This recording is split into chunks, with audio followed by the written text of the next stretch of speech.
એક એવા વ્યક્તિ જેની આંખોમાં સદાય દયા ઝળહળતી, જેના ચહેરા પર શાંતિની છાયા વિખરતી, જેના હાથોમાં હંમેશા દાનની તરસ હતી અને હૃદયમાં લોકો માટે પોરસ હતી.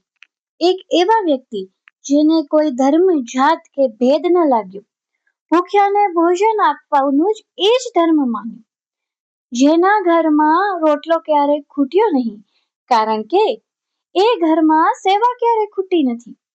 જ્યાં અન્નનો ટુકડો ત્યાં હરી ઢુકડો, જ્યાં અન્નનો ટુકડો ત્યાં હરી ઢુકડો, એવો ઉપદેશ સૌના હૃદયમાં ગુંજાવ્યો.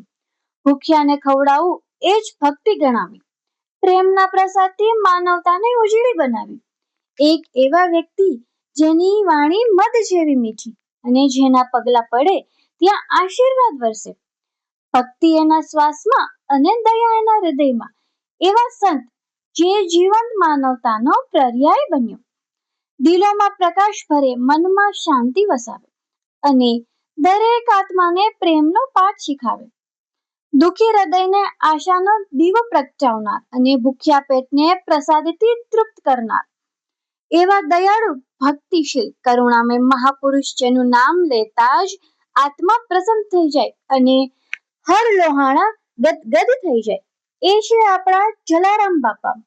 જલારામ જયંતિ નિમિત્તે રાજકોટ કી આવાજ ન્યૂઝ પરિવાર તરફથી સૌને રામ રામ. વધુ અપડેટ્સ માટે બન્યા રહો રાજકોટ કી આવાજ ન્યૂઝ સાથે.